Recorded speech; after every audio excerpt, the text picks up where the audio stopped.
Hey, good evening, everybody. DCL podcast fans, Mouse Gen fans. Welcome to our October recap. And we've got another guest with us today. But before we bring him in or introduce him, but everybody already knows who he is.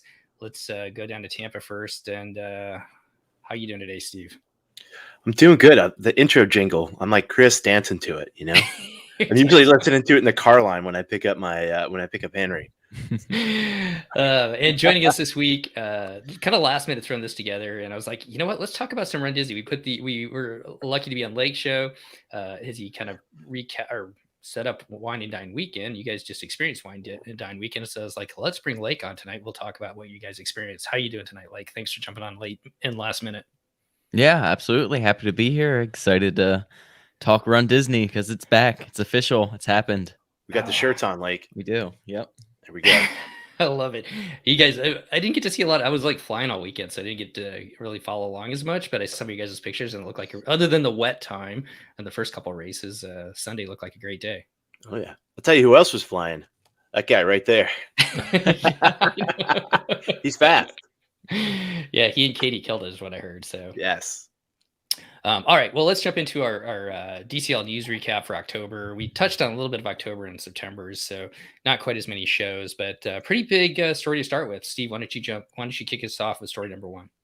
Okay, so this is a story that's not necessarily a news break, but Disney's going to take up space over there in Port Everglades in Terminal 4. It's looking like they have a tentative substantial completion date for the remodeling for October 15th, 2023, with a final completion date of November 30th, 2023. Disney's going to share some of these costs. It looks like it's $2 million renovation for berth number 4 and $12 million for the terminal. They're going to share about 50% of those costs. Just a couple highlights that were interesting. It looks like there's going to be a creation of a concierge lounge.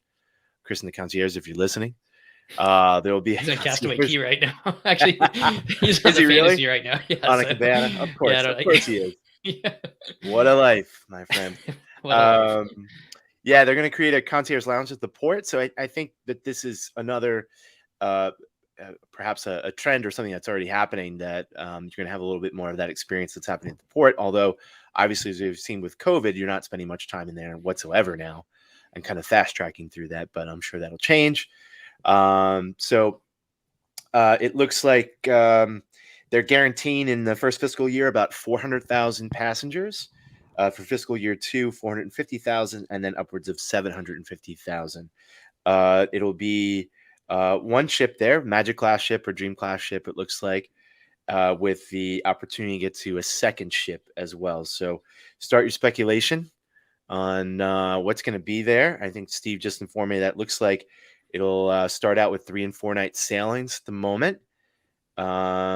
So again, this is a pretty lengthy structural change and overview and accommodating for the future ships, which Disney still has an additional 2 coming online after the Wish, and they definitely need some homes for their ships. So pretty exciting stuff. We'll see what's to come, and you could probably speculate now on what's going to happen there. Have you guys sailed out of Fort Lauderdale, out of Port Everglades yet? Nope. I haven't. My mom just did. She's on the Odyssey of the Seas on Royal. She said there are 900 people on it right now. Wow. I think that ship holds like 6,000. Yeah, that's crazy. She said it's kind of eerily empty at the moment. So, yeah, she really. I'll just tell you, she really likes Fort Lauderdale. She prefers it to Miami, which I haven't been to Fort Lauderdale, and I could probably already tell you I prefer it to Miami's port. Miami's port's very chaotic to me, but exciting stuff. Yeah, it seems like a little bit smaller, maybe easier to get to than Miami in some ways. I mean, you can get there either way from Miami or flying into Fort Lauderdale. I do wonder, though, because they're going to do 3 and 4 night sailings. That works good out of Port Canaveral for all the people that come to Disney World and then want to go over and do a cruise. I wonder how well that's going to translate for people that are coming into Orlando and then going down to Fort Lauderdale to kind of do the same thing. Do you guys have any thoughts on that? Well, Steve, have you ever flown into Fort Lauderdale? Only twice. Okay. pretty big international hub, I'd say, right? So you do get a lot of passengers that come in and flying in that area. Obviously, tourism in South Florida. But local population not going to sustain, Port Canaveral, Fort Lauderdale, and Miami. So we'll see. You'll see, put a DVC resort over there or something like that. I don't know. What kind of magnet do we need to get over there, Right. So how about you, Like? Would you and Katie contemplate driving down to Fort Lauderdale to do a cruise versus going to Port Canaveral? I don't know about a 3 or 4 night, to be honest. We are doing a 5 night out of Miami in February, so that seemed worth it to us. But I don't know, 3 or 4 night when you could just drive over to Port Canaveral for a similar product. Only caveat though is if they wouldn't put. I don't think they would put one of their newer ships there initially.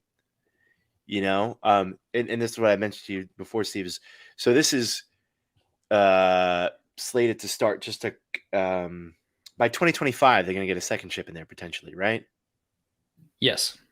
So that would be about 3 years after the launch of the Wish. Would they reposition already the Wish over to to Fort Lauderdale, and while they're building their other ship? Because I think the other ship is set to come online 2025, right? Yeah, it got pushed back. I don't think they're going to move the Wish at anytime soon. It would Right. start with like either the Magic, the Wonder, the Dream, or the Fantasy down there. But I do wonder about the 3 and 4 dates. Chad says he loves flying into Fort Lauderdale and he's happy about this. So I think it's a great idea. But you know what I'm kind of wondering? Maybe the prices will drop for some of those cruises out of there, and maybe that'll be an enticement to get down there. But probably not with Disney. Yeah, I wonder what the capacity is like, for the Magic out of Miami. I wonder what the market is there, during quote unquote normal times. Right. I It's guess it's pretty big because our airline actually switched out of Miami when Miami raised their prices, and really from the West Coast, the majority of people going to Miami are not going there to go to Miami. I mean, there are some business, but most people are cruising. It was a huge Yeah. cruise market, and so switching over to Fort Lauderdale was huge for us because that's where everybody was kind of going anyways. Chad makes a good point. Does Fort Lauderdale have an LNG infrastructure? They don't. Only right now Port Canaveral does, and they don't even have it technically in some ways because they have to bunker the fuel all the way down from South Carolina. So it's to be determined. They'd have to build that up. All right, we can speculate a bunch. Any other thoughts on that, or should we move on to story number 2? Story number 2. Yeah, sorry, I didn't mean to cut it off there. I feel like I just cut that off. No, you're all good. All right, what you're Blake, why don't supposed you to do take as the the next one? host. All right, Blake, let's go to story Disney number 2. Cruise Line opens a Disney Wish exhibit located in Hollywood Studios. So this is located in the Walt Disney Presents attraction, the kind of walkthrough area where you go through the history of Walt Disney himself. And then in the back, they always have some sort of exhibit of upcoming attractions and whatnot. That's where the Galaxy's Edge model used to be. And now this area was taken over to be a Disney Wish exhibit. So some of the features of this is going to include some fleet history. They're going to have basically the life-size statue of Cinderella in there. So the Grand Hall of the Wish there. You're going to see a detailed 5.5-foot scale of the ship, which is pretty cool, especially if you can get decently close to that and kind of see some of the details that we are expecting in that. As well, it looks like they're going to have some other kind of items and replicas that you're expected to find in 1923, which is, I guess, going to be their more upscaled restaurant for the rotational dining. Sorry. Let's see. Oh, you're doing awesome, Blake. We threw you into this at the last minute. So. A couple other features includes a scale model of the stern statue of Rapunzel, and some concept art there, and then promises for more sneak peeks in the future out of this exhibit. Have you guys been there to see it yet, Blake? I haven't, no. Steve? I have not. No, I haven't been in Hollywood Studios in a minute. So if anybody's been there and has some pictures, we'd love to post them up on our Facebook page. So if anybody's going to Hollywood Studios anytime soon and can get some photos of what people can expect there. We don't want to ruin all the magic, but if you get just a couple, we'll throw it up there just so people can see it. So I think I like it when they do this kind of. I love the history part too, that they're going to throw a little history of the cruise line. So anything that can get people excited about going on the Wish is kind of a neat thing. Yeah, I've seen pictures of it. I've seen pictures of the exhibit. I've zoomed in and studied a little bit. Let me see what I can find in here. You're trying to But yeah, find your cabin already. exactly. Yeah, right. Where I just keep looking at the the big tower concierge rooms that are going to be. Yeah, yeah. You can't see mine. Uh, Mine's down there in the basement where the where the brooms are that hang out with Sorcerer Mickey. So I'll never be able to see oh mine. It's on man. the inside. So yeah, Lake, any thoughts about these type of exhibits? Do you usually go back and see these? It sounds like you went to the Star Wars one. I usually do, and I just honestly haven't gotten to Hollywood Studios in a while. Funny enough, my sister works there in Hollywood Studios, so I really should go and see it. I don't know. I just, other than for Wine and Dine weekend, I think I knew that was coming up, so I hadn't been to the parks in a while. But I might try to go out of my way and get over there sometime soon to see that. Cool. All right, story number 3. Let's head up to New York, Steve, your old stomping grounds. My place of birth. The Disney Wish float will set sail this Thanksgiving in New York. Of course, on Thanksgiving Day. The float's going to be called Magic Meets the Sea. And it will be going down 34th Street, or I believe it ends at 34th Street. And there's going to be 15 Disney characters. Captain Minnie will be there. Shout out to Chris Bright. Princess Tiana, Aladdin, Jasmine, Cinderella, and Steve's favorite character, and arguably one of the best and most beloved Disney characters, the Hatbox Ghost, will also be aboard the float. So tune in on Thanksgiving Day between 9 and 12 to catch the float. That's pretty cool. They should also be doing, like, I'm thinking of Christy here, like a giveaway, like win a cruise. You know what I mean? Like as the float's going down, you may text like a number, text this number to be entered into right, Disney, if you're listening. But yeah, that should be fun. They're really just pumping this up, right? Marketing. Marketing. Yeah, that was kind of a joke on the Hatbox Ghost. I don't anticipate seeing the Hatbox Ghost on there. But I had to What if throw they that threw in in there. like the obscure characters that are at all the after hours events, and people are like, I have no idea who these folks Yeah. are. Like you're pretty good with the characters. What obscure character would you want to see gracing the Wish as she sailed down 34th Street in New York? Oh, Who doesn't get a lot of love? obscure. Oh, I don't know about There was a bunch this obscure, weekend. but Like, oh yeah, there was great ones this weekend. We'll get to that. I was very pleased with that. I don't know. I mean, I think anyone that you could think of that was like kind of sailboatish or sailing, like steam. If you had Steamboat Willie Mickey up on Yeah. it, that'd be kind of cool. right? Just doing the deep dives, the deep cuts. Yeah. real Also, fans. we should mention too that along with that, they're doing Jordan Fisher's doing like an official Disney Cruise Line song for the Macy's Day Parade with this float. Yes. And if you didn't know, Jordan Fisher wrote the Happily Ever, or sung the Happily, I don't know if he wrote it, Happily Ever After fireworks theme song, which is now dead, Defunct. unfortunately. Have you seen it, Chandler? I haven't yet. No. Oh my God, we're so bad. I haven't seen it either. No. Yeah, I forgot to put that in there. Yeah, he's doing some theme song. Has it already been released, or are they gonna release it? No, I think it's gonna debut at the parade. Like that's gonna be the show part of it. Okay. Well, it's kind of exciting. I was listening to another podcast. I was listening to the DCL dude. He was talking to Chris in the concierge, and he said that there's mirrors. I guess the portholes are like mirrors in the shape of Mickey heads, and so that as you look at it as it goes by, you can see yourself on a Disney cruise. Oh, that's pretty neat. There's some more marketing for you, Steve. Yeah. Was anybody paying attention or a fan when they were building and making the fantasy and the dream?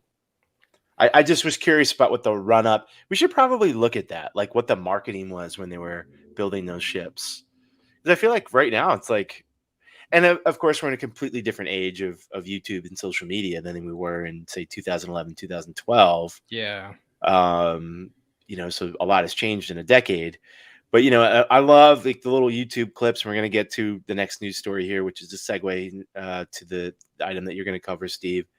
But they're kind of giving you little bits and pieces after they did that big grand reveal. But of course, they left a lot out of that. And I really appreciated the way they've been doing things. It's been nice. It's a little anticipation. Yeah, little bits of news here and there to kind of keep the excitement alive as they kind of go towards its launch. So, Speaking of, do you guys watch the Thanksgiving Day parade? It's something that I think we used to, but I haven't watched it in years, to be completely honest. uh, my wife used to live right off the route, Hmm. and so she just loves seeing Central Park West and going down that side of Manhattan. And we usually will put it on like on mute, like when we're making Thanksgiving dinner or something like that. We just Kind of in the background. yeah. They always have like a lot of fun little Broadway features and stuff like that. So and of course last year it was on hiatus, right? For Right. yeah, Right. so it'll be nice. Like, do you guys watch it, or is that something that's ever been part of your tradition? When I was younger, we did, yeah, but I mean, we don't even have cable anymore now, so Yeah. Who watches network TV? I don't know. Right? I don't even know how to access it. That's a good point. I'm sure it ends up on YouTube or Twitch Yeah. or something nowadays. Yeah, you Lake's- could probably stream it live off of NBC's website and then like yeah. cast it to your TV. Lake's watching on a Twitch. I like that. All right, let's move into another controversial topic. Almost as controversial as taking the dining rotation off your Key to the World card. But when this story came out, there was a lot of hate on the internet for some reason, and I'm not sure exactly why. But the incredible obstacle course is coming to the Disney Wish. Did you guys see this? Did you guys hear any of the heat? I did not see a bad reaction. Did you see a bad reaction? I Like, saw a couple, like, people were a little I miffed did, and about I it. thought for the most part, everyone was just happy that they were gonna do something with the sports deck. Yeah. I saw a lot of people like, really? I'm going to pay this much money and I get a blow up thing that I could go to a kid's birthday party to. But okay, Those so are expensive. yeah.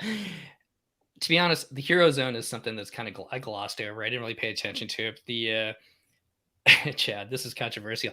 The Hero Zone is located on Deck 12, which is the main pool deck of the Disney Wish. It's a futuristic sports arena, so it's indoors versus outdoors right now, where they've got the basketball court, and it looks pretty cool because they've got tech associated with it. So not only is it going to be a place where you can go and play soccer, basketball, they've got foosball set up there when things aren't going on, but they've got some tech stuff associated with it as well, so they can kind of play with it. And then there's like a second story to it, so it's actually 2 stories. So there's like an area up above, so you can look down. But with the Incredibles obstacle course coming, it looks like it's kind of those blow up sort of things that they do have at different like the school carnivals and stuff. But coming to the Hero Zone will be the Incredible Games area inspired by Pixar. These temporary blow up obstacle courses will offer challenges themed after the powers of the film superheroes. Some of the games will include Mr. Incredible's Power Punch, Jack Jack's Whack-A-Rack, which that part of the movie, when Jack and the raccoon go after it, man, I love that part. Elastigirl's Stretch-O-Rama, Dash's Mad Dash Mayhem, Violet's Force Field Swing, Frozone's Ice Slide, and back by popular demand, and I think that we've all seen this at one point, is Jack Jack's Diaper Dash. Have you guys seen that before? People love it. People absolutely love it. We showed up late one time. We're going to enter my son. My kids have literally been going since they've been in diapers, but people love it. I almost feel like this entire idea was spawned off of just the Diaper Dash and how popular it is, to be honest with you. Yeah, I mean, I love it because anything else that you can get, like, families or groups together where you can kind of interact and have a little bit of fun like this, and it's gonna be hosted, so they're gonna be hosts that are kind of leading it in a game show style with music, special effects. Maybe you'll get a winner medal. I don't know. Maybe they'll up their game and get something different besides the winner medals. But I kind of like this. What do you guys think? I think. Go ahead, Lake. I don't see why anyone wouldn't like it. I mean, it looks like they're trying to, utilize space better, add some more unique entertainment options for you, some more interactive options. So I don't see why it's not anything but a plus. Steve, you got younger kids. This looks like they'd be perfect for it. I think it's great. Anytime they're not adding a paid experience in a space that you're going to be able to access for free, where it's costing them money to operate and staff and facilitate, that's great. Like you can't, I like that direction. And I think my kids will appreciate it if they want to do it. Fine. I mean, it's generally a space that is taken up now by basketball courts and like a foosball table that has always like kind of struggled to be utilized. And during COVID, they were putting like lounge chairs in there, um, to social distance, which maybe that should just be permanent. Like, no, I love basketball, and it's nice when you see some like teenagers and stuff out there just like hanging out playing ball. But for the most part, you really don't want to have a lot of unused space on the ship, right? So yeah, if this is the direction, like let's figure out what to do with the sports deck, kind of deal. Awesome. Yeah, and I mean, if it doesn't stick, and it's easy enough to change up too, as far as like maybe they do it for a couple years and then they come up with another idea and go beyond that. So I like the idea of at least trying something new, and Yes. anything that like is interactive with families and groups of people. I think that's fun, and like you said too, without charging another price point to it. There's no point of entry to pay as an upcharge, and that's really good, because I think that's just a breakaway from the direction of where the company's going elsewhere. So I've got no complaints. I'm gonna be shutting up. Just like, if it's not for you, it's fine. You weren't going to use that space anyway and play basketball on your 4-night vacation. Don't lie. So yeah, let them do it. And like you said, that's a good point. If it's kind of a space that can be flexible and interchangeable, and you could do an IP overhaul or try something else, that's awesome. Yeah, I'm excited for it. Okay, that I think is going to be most of the news stories. There's probably some other things out there. If anybody else has got something out there that might be watching and wants us to talk about it, we can talk about it. Let's turn to Run Disney. You guys you guys both survived. You're both here. So Yes. Both survived the half. I thought it'd be fun. We did that kind of overview with you, Lake, over at Mouse Jam, as far as what to expect for Run Disney weekend. I guess let's just start with you. How did it go? What was your take overall? And did it meet your expectations after kind of being shut down for so long?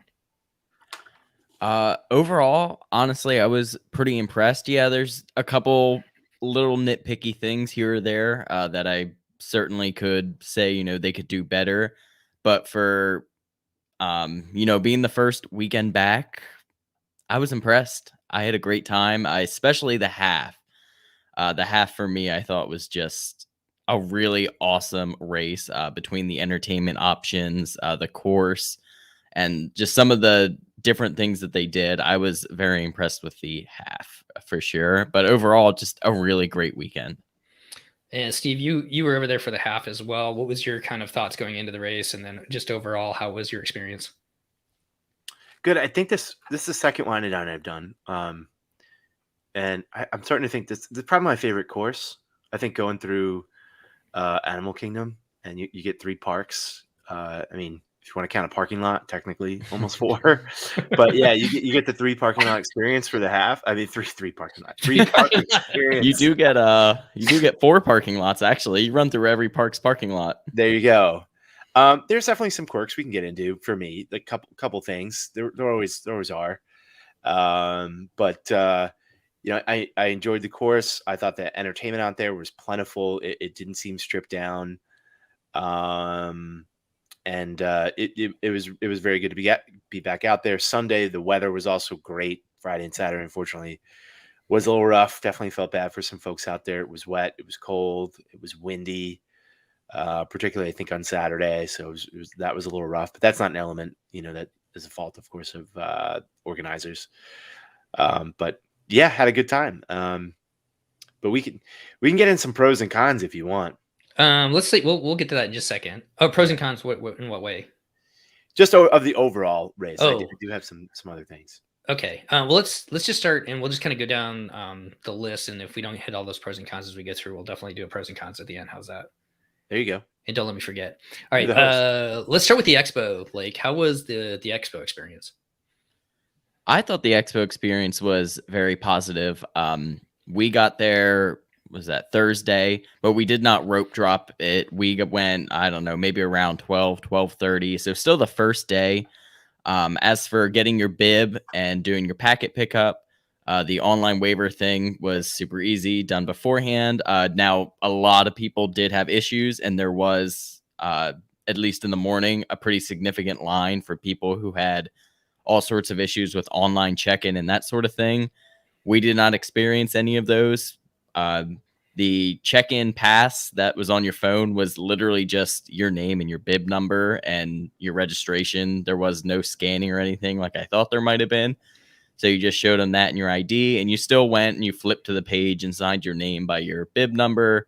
They gave you your bib, and then you went to the other building for your t-shirt pickup. T-shirt pickup, pretty much exactly the same. You make your way through the exhibit or the exhibitors, and you go and you pick that up. The official merchandise, we got pretty much everything we wanted. There was some stuff at the expo that we weren't able to get that we did find later at the race finish. That was pretty cool. We were happy about that. But I did hear a lot of people upset about certain merchandise selling out and not being able to get everything, especially if you were there at one of the later days. When we went there Thursday, though, pretty much everything we wanted, save one or two things, we got. And then, Steve, you went to the expo on Saturday. So a couple days later, how was your experience? Yeah, I'm a get in, get out guy. I'm like, I usually like I've generally just I don't do multiple races on those weekends for the most part. I just do like one or generally just a half, although I've done the 10K as well. And it was, digital waiver was easy. You got to go into about 17 buildings just to get all your stuff here for your bit. No, I'm being facetious, but it's as far off as you can get. You used to be able to do it, I think, all in like that one building, right, Lake? It has changed for different races. It's always been at least 2 buildings. Right. But I do have, after you're done, I do have a point to make about that, though. Yeah. But it was seamless for me. I didn't even go in the merch area. I didn't even go. I was rushing. I'm not trying to hate on the merch stuff. I was actually rushing to get to Steakhouse 71. So, and I made it within like a minute of our reservation. So I'm glad I didn't duck in there. And then somehow I think my wife has like some sort of ESP. She was like, "Don't buy anything and spend all the money." And I was like, "All right, I won't go in." It's a little mind control on you. Right. Yeah. No, honestly, by that Saturday anyway, I think there's just like slim pickings. It's like the I did it shirts and all that stuff, which are fine. It's just, I don't usually, YOLO into the merch too much. Like, you had a point about the buildings? Oh, yeah, I just had 2 things. One, for anyone that went to the actual expo, which you had to do to pick up your shirt, I did think that the amount of vendors was super scaled back. There was basically no one on the sides. They did put up some like picture ops back there, but really scaled back as for the amount of different vendors. A lot of those smaller vendors, I think, are getting either priced out or just knocked out of there. So I do hope that changes. I would love to see some more, especially if you are a guy. There's not a lot of guys merchandise. And even like, I feel like you used to be able to find, pretty much any pair of shoes there. If there's something you wanted to try, I wanted to try on a pair of Mach 4s. Couldn't find a pair. Oh, Fit to Run didn't have it? No, they didn't. Fit to Run had a pretty substantial space in there still. And I didn't realize that they're back in Disney Springs. I had no idea until after the race. Because they had left their old store in Disney Springs, and now they're back. And that's a good thing, because if you're here on vacation and if you forget something, you really need that stuff. Obviously, I mean, if you forget a part of your race kit, maybe your shoes aren't, whatever.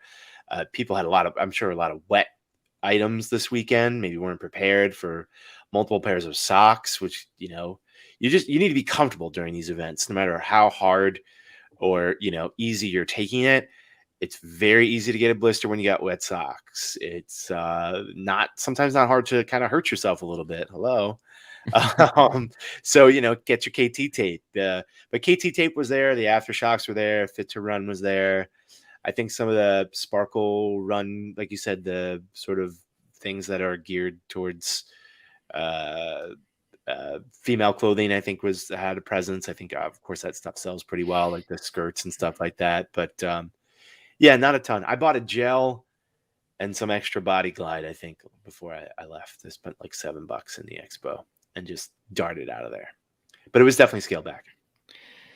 Well, let's turn to the I do races. have one Go more ahead. thing real quick. Yeah. I do just want to point out, we were talking about the different buildings. Uh, Obviously, I was a pretty big hater on Club Run Disney, but this was the first time that, they got to see their presence. And something cool that they did was their check-in and their shirt pickup and all of that was in their lounge, which was like up the stairs in the expo building, or not the expo, the main merchandise building. So the first merchandise building. So they Ah, only had to go to their one building, and then, I'm sure they got their first access to merchandise and stuff, but they only had to go to that one spot. And I thought that was pretty cool. Just someone had actually stopped by to say hi to us, and they told us about it. I was like, oh, thanks for yeah. sharing that. That was good to know. Wait, do you know if that was only for Thursday though? I have no clue. Because I didn't see really anything Club Run. Now, again, I wasn't really looking too hard and I didn't go in the merch building, but I would imagine that I do know based on someone's social media post that Club Run Disney had first dibs on merchandise. Yeah. So obviously the benefit of joining that would be predicated on the fact that you can get there that morning, Yes. right? Very true.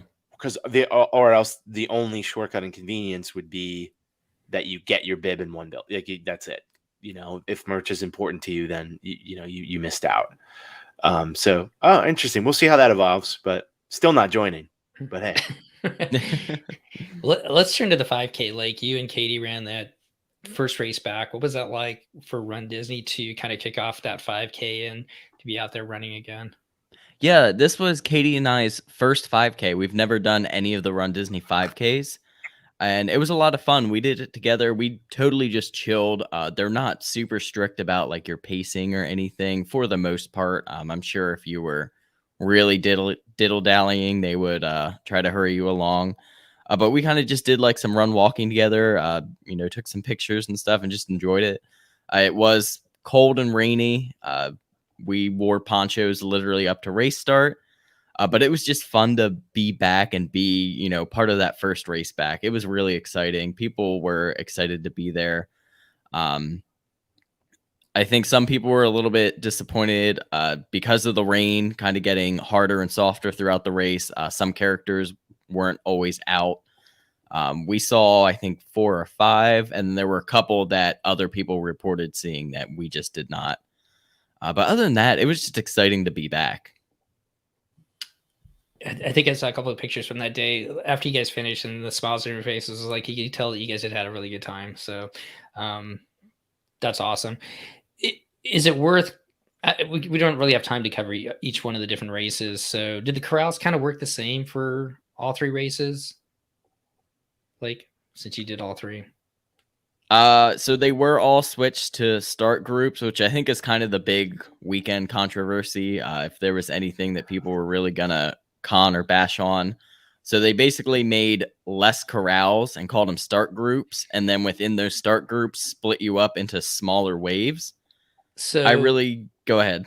So kind of walk us through what was that experience. So you get so if somebody was taking the bus from their resort and they get to, let's just get to the Magic Kingdom parking lot where it started. So how did it kind of go from there? Did everybody kind of gather together and then they sent you off in different groups or waves, or how did that work? No, the logistics? it was very similar to corrals, honestly. Actually, I think it was more packed than corrals because it was less start groups in a bigger area. So there was more people in there.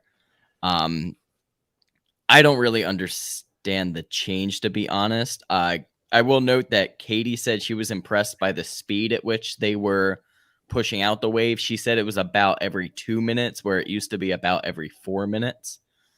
But I would rather just see them go back to corrals with less people in them. I don't know. I thought there was way too many people kind of pushed in. However, there was about 3,000 less people at the half marathon compared to past years. Okay. And Steve, what was your experience? Katie was in start group 2. Yes.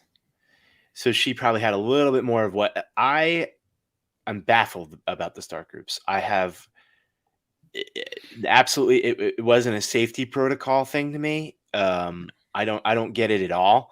I was previously in I think Corral D, it used to go up to like, I think G for the half. So I'd be right around the middle. I ended up in start group 3, which put me towards like the back of, I ended up in like the front of one of the mini waves, which was cool. So I got to be right at the front for the first time, right at the tape. But man, it was congested. I couldn't tell you that there was 3,000 less people out there between the constructions and the bottlenecks that were set up and a couple of the hairpin turns out there. I expended, I usually like, so I looked at my GPS and I was like 13.63 miles. So that generally happens to me during these races. You know, you're zigzagging, you're not running the point to point line. And, you know, you're going off to get water. Maybe you're a person that goes off and get characters, so you end up doing more. But I expended a lot of energy in the first 5 miles to try to find some daylight. It sucked, to be honest with you. Like for me, I just let me not use too much hyperbole here. But I had an awesome time, but I felt such relief when I got to Animal Kingdom. Not only because you started to see, you know, that's my favorite place to run in, but there was getting a little bit open here and there in Pandora and places, and then it opened up really good after Animal Kingdom. But that's already almost halfway through at that point. You know, I didn't start to find daylight until we got on the road, where you felt like, okay, I can like run a straight line here and not have to be dodging people. And it did also feel like, how do I put this diplomatically? There were less like organized pace groups. I felt like less like of the Galloway run walk and more of like the informal ones. And usually when you're doing these, my advice to you, if pardon my arrogance perhaps, is if you're going to walk, stay a little bit over to the right, put your hand up before you're going to stop, because you could kill somebody if you just stop in the middle of nowhere and like really they have to get around you and get hurt. And you see a lot of people going up on the grass. There was a lot more of that than I remember, where people were just like all over the place there. So that felt a little bit different to me being back in that start group. There seemed to be more congestion than usual, considering there was less people. I really hope they go back to breaking it up a little bit more, to be honest with you, and doing more of the conventional corrals, because I just didn't understand this change at all. It's my biggest gripe. What was Katie's thoughts there, like, or what was your thoughts there?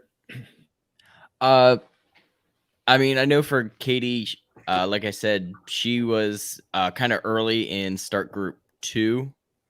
I'm sorry. She was actually, I think she intentionally went near the back of start group 2. But she said she was expecting that she would start, you know, maybe 40 minutes after me. I started out of the, you know, first wave, the first go. But she said she was already moving and up to the start line like 20 minutes later. So she said she thought they moved quicker, which I think would be a good thing. Again, I don't know what they were trying to implement here. I don't know if they had an idea to maybe do like more of a rolling start style. I feel like with this whole situation, what they could have done was, you know, maybe said, okay, you know, start group 1 can go into their corral or whatever and get them going. And then, you know, maybe get start group 2 and give them actually more space. But at the end of the day, you know, when you're trying to get up to the start line, people are going to push and shove their way to, you know, try to get right up there anyways. So I don't know if it really is ever going to matter for Run Disney per se. So I would prefer just to go back to corrals, or at least, you know, maybe see them further develop this into something a little bit different and a little more well thought out. Yeah. And I don't know. I have no idea how many Club Run Disney folks run or what their experience was like if they went up into like start group 2. They were 2.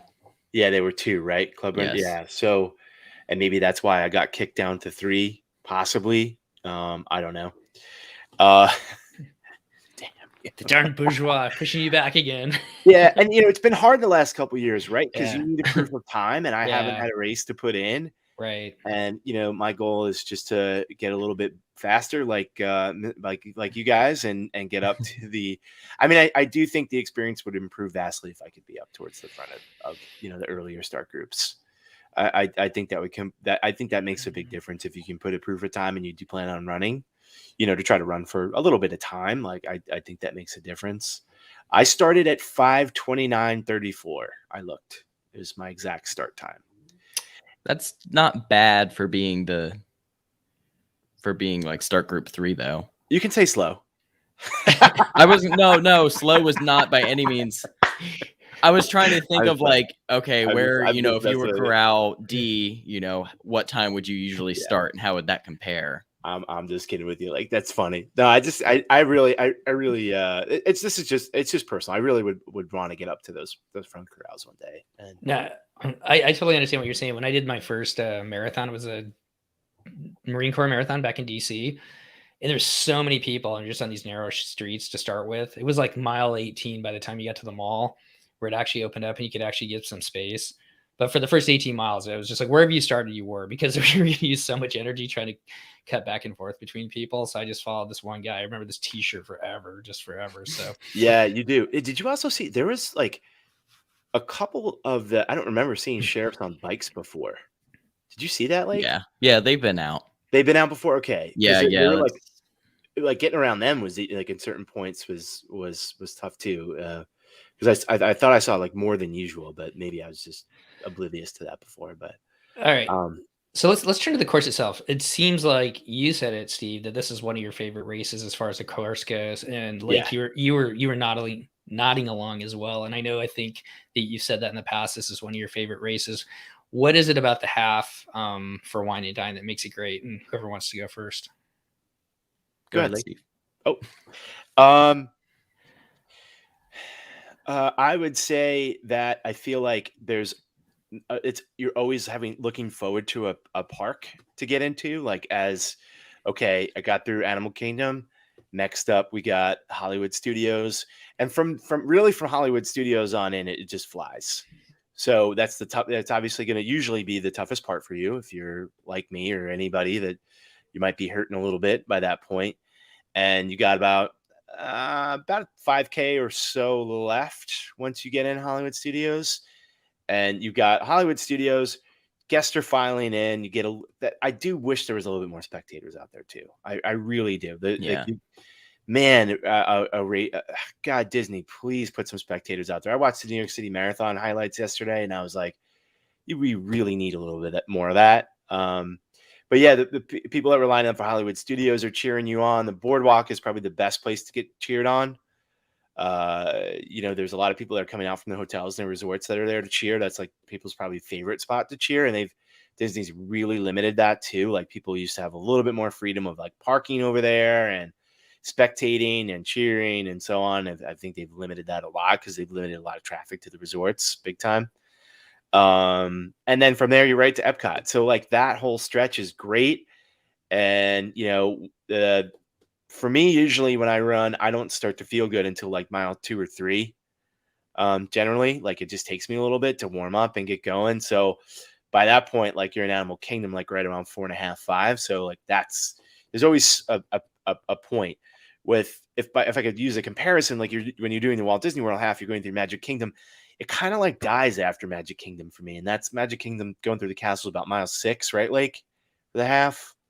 For the half, so you actually hit 6 right after the Magic Kingdom, because the timing mat is right after you leave. Yeah.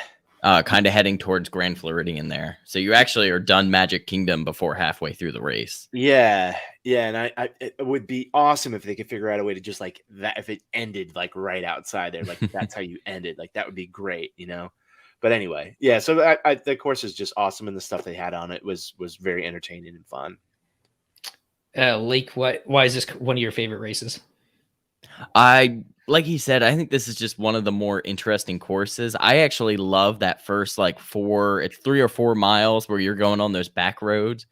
And I've always thought they've done a really good job kind of making some interesting scenes. They had like this whole villains theme, like props and stuff. And they had really cool lasers and like they were smoke-filled bubbles Yes, going through. that was about mile 2, And I think, right? yeah, I haven't pulled the footage to see how it turned out, but I'll pull it and I'll put it on your Patreon page after this. Yeah, I love But that. they've always done cool things, like for Star Wars, because it runs the same course. They would shoot lasers across, and it was like it was the Battle of Endor. You would hear the Ewoks and stuff, and that was always cool. There And they was had like the screen up. explosions. So I always like some of the unique things they come up with back there. And they also had a lot of characters back there too. I think there was probably 4 or 5 different stops along there, if not more, before you even got into Animal Kingdom. Yeah, that's the scene there was awesome. It was probably about the same point that they did that for Star Wars. Yeah. Yeah. So they know that like it's very dark in there. It is, Like, yeah. it's very dark. Like you need to be careful dark. So they do a good job of trying to get some fun and lights and shows out there to keep you going in those first couple miles. So that's really fun to look forward to what they have, and they'll usually change it up. So that was cool. I enjoyed that. Yeah. And then of course you get to go through Animal Kingdom. You get to do a pretty significant like area of Animal Kingdom. You run through every land actually, because you go through Africa, you go through Pandora, you go through by the Tree of Life, you go back around by Everest, and you run Dino Land. So one of the more significant park runs that you get in any of the races. Now, of course, the highway part is really boring, and it's like sneakily elevated. There's Yes. really no part where you're running flat because you're going up and over these different overpasses the whole time. So honestly, it's kind of a slog and a grind. Like this was the part of the race where I was like, all right, I'm just gonna like kick it into gear and just try to get through this as fast as I can. Yeah, this is the part of the race where I was like, I'm not gonna kick it into gear and get my butt kicked. It is neat. If you're like, of course, both of us live in Florida. It's by me, I'm sure by you, almost entirely pancake flat for the most part. So if you're not prepared for a little bit of like a sneaky elevation, it could be hurting the thigh, especially on those downhills. They hurt a little bit. And the ramps, and I hate the ramps, by the way. I always appreciated the Green Army man that they had out there on Marathon Weekend when you hit that one ramp before you get to Hollywood Studios. So I don't know if he was out there. Was he out there? Out there? He moved though. He was like after the ramp this time. Yeah, he needed to get you up the ramp. So, like, what's your strategy on those ramps? Do you go on the outside or the inside? Oh, inside. You go inside. I couldn't find. I was like, which one's better? It all was like you're shortest distance. It's terrible. Oh yeah, steeper probably, right? What's that? Is it steeper just a little bit on the inside? Yes, but you're shorter. so lopsided. Yeah, you're super lopsided on those ramps. I mean, it's anyway. All right. So, any character interactions that were pretty cool that stood out to you guys? Man, there's some rare ones out there that I couldn't even tell you who they were. Like, may be able to tell you, but I know people were like, "Did you see the donkey?" By the way. Like the actual donkey by Animal Kingdom. It was a goat for me, but they had really? Yes, they had goats, donkeys. They had something else out too. Katie saw something else. They were rotating them out like the whole race. Yeah, it was pretty cool. They did bring out all the stops there. Of course, I saw Jafar. What else? Was the Evil Queen Ursula in the parking lot was cool. They have her on like this motorized thing. Oh yeah, that was really cool. Yeah, Ursula was out there in the parking lot, just kind of roaming around. That was really neat. Sorry, go ahead. I was just gonna list off. First off, the characters were like phenomenal. There were so many good rare ones. It honestly like. I said going in, I was like, oh, villain's theme. That's okay. And then I was like, oh, I've never seen this character before. Oh, look at that character. Oh, I'm going to get my picture of this one. So I've got my pictures up. There was Kronk, King Louie, Bowler Hat Guy. That's right, King Louie and Bowler Hat. There was Hades, Pain and Panic, which actually just popped up for me. I hadn't seen that one yet. The King and the Sheriff of Nottingham from... what's it called? Robin Hood. Yeah. I don't know if you guys saw my post, but when Katie was running by the Sheriff of Nottingham, he's holding a coin bag, and another runner pointed to him and yelled out. He goes, "Look, it's Bob Chapek." Oh, that's fantastic. Oh man, Who else? They had the Gravediggers. I always like Um, those. I heard they had there was the submarine out there too Yes. yeah, that was a like a prop at the beginning of the at the beginning race. of the Yep. race. Like, Oh, um, Cruella, she was out too. Yes. so we're kind of getting to the end here. We'll touch on a couple more things. How was the after race kind of activities? Did they have the beer garden set up and then the ability All to go, set up. yeah, be able to go, Pretty normal, yeah, honestly. take The whole pictures and finish stuff? process was the same. That beer Okay. that I bought was the best beer ever, though. I don't know why. That tasted so. That post-race beer is the best. It's So all good. those That was fun. carbs right at the end. Yeah. You know what I was thinking? Like, it was really great meeting your wife yesterday, and obviously met you briefly before. But the whole thing, like the finish line and being around everybody, it was like being around. We had a nice group of people. I think you met some of the people that it was really, that was like, oh, I get it. And I'll say this too. I think a lot of people do this as a tradition. Obviously, I think we're going to see each other for the Walt Disney World half. And it's like so much of this is like, this is the muse for people to just get together. Like, this is their community.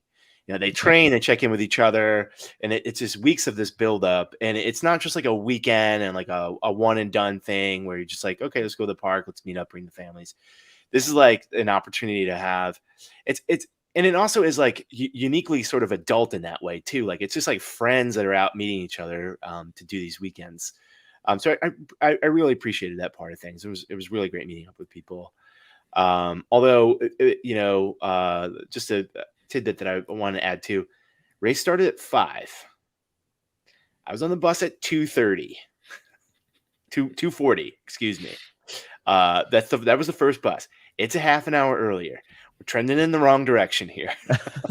We're trending in the wrong direction, folks. That won't change. I'm doubtful. Oh, man. Brutal, Steve. Just wait. I remember you're almost late to the last event, right? You were stuck in traffic. Oh, yeah, we were stuck in Sarasota? traffic. But that was a bus. Yeah, we have a choice on that one, unfortunately. Yeah. Yeah, especially coming from the West Coast, like it's like literally you're getting up at like midnight, like trying to go to bed at like 7 o'clock or 5 o'clock your time, and then getting up at midnight. But for one day, it's not too bad. But like I think you kind of feel the same way about Run Disney as far as like the community that you've built and being able to spend that time afterwards with people that you've kind of known over the years and got to meet. Yeah, funny enough, at this event, there wasn't like a whole lot of the people that I usually see, but there still was some. And there were some people too who maybe I didn't see in the crowds, but like we were running the race and someone was running by. I was like, oh, it's so great to see you. Like, would stop and run with them for a second and then carry on our way.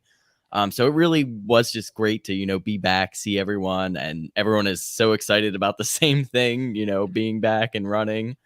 And because of that, yeah, we can complain about start groups. I have a couple other very small gripes about it, but overall, I thought it was a fantastic weekend. Like 2 thumbs up, especially like I said, the half like impressed me so much. I had a blast. Agreed. Yeah. Ditto for sure. Anything else you guys want to talk about or get out there before we finish up tonight as far as Run Disney goes then? Any advice for people that might be preparing for marathon weekend? Train well, keep healthy. It's weird setting an alarm when it's daylight savings time for Wine and Dine weekend.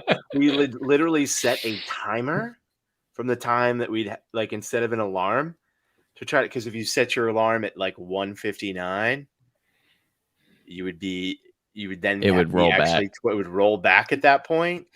Yeah. So yeah, I think I've told this story before, but we did wine and dine with a group of friends many years ago, my first wine and dine, and we were actually camping. We stayed in tents for it, and our friend woke us up an hour early, like got out of his tent, and we were all just like, go back to bed. Brutal. We should do one of these times. I'd like to document, like, it doesn't have to be weekly, but it'd be good to just do like a training build up to the event, like a sort of a series. Cause I think there's a lot of stuff to learn along the way. Like there's food trucks out there in the morning, and I certainly have learned in my very, very brief time running that don't put anything foreign into your body the morning that you're going to get out there. Okay. You don't want to be like a lot of the folks that just had to run into the woods in the first half mile. And let's say perhaps it wasn't for number one. Like, just maybe if you have a sensitive stomach, like just don't like eat too much of the plastic cheese the day before from the Mickey pretzel. You're gonna go out and run, so things like that would be fun to touch on. Well, I guess before we get out of here, Lake, I know you're going to put a lot of videos up over on your channel. If people want to connect with you and if they haven't already done so, where can they follow you guys, you and Katie along? You guys do some great videos, not only at Run Disney, but a lot of Disney Cruise Line stuff as well. Yeah, I actually took so much video that I had to go and order another hard drive for my computer. I kid you not. Oh, Like, I wow. was like, oh, I need to overnight something because I can't export everything.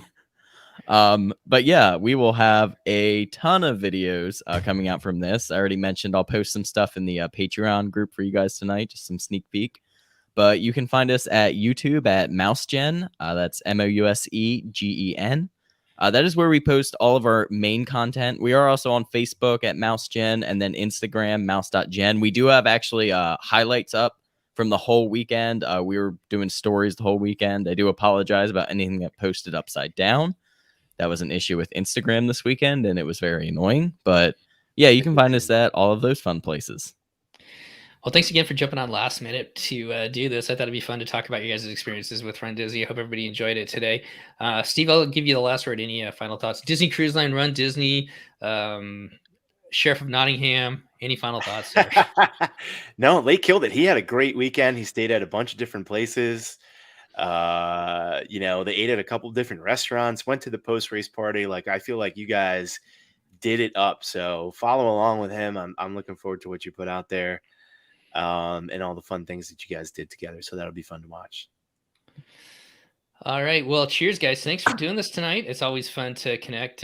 We should do it more often. There we go. Winding down weekend. Thanks again for jumping on with us tonight. Thanks for everybody who took the time to listen. And we'll see you next week or next month as we recap some more Disney Cruise Line stories. And we'll look for some Run Disney stuff in January, I guess, when Marathon Weekend kicks off, the next event, right? Like 2 months. Like 2 months 7 from weeks. today. Yeah. 2 months. And I think we're going to try and do some type of meetup down there. Stay tuned. We'll get that out once we figure out a place for sure. Steve? You're taking us to Victoria and Albert's. Yes, Victoria and Albert's. Yes. I don't know if I want to eat there the weekend that I'm running. If someone else is paying, I'll do it. I guess you're right. You got me there. Yeah, Steve was talking about don't put something foreign in your body, and then he's going to do like a 17-course meal the night before the half marathon or the marathon. All right, everybody. Thanks for coming and taking a listen, and we'll see you next time on the DCL podcast. And make sure you go over and follow Lake and Katie over at MouseGen. Just it's amazing, a lot of great videos over there. So cheers, guys, and we'll see you soon. Cheers. Thanks, guys.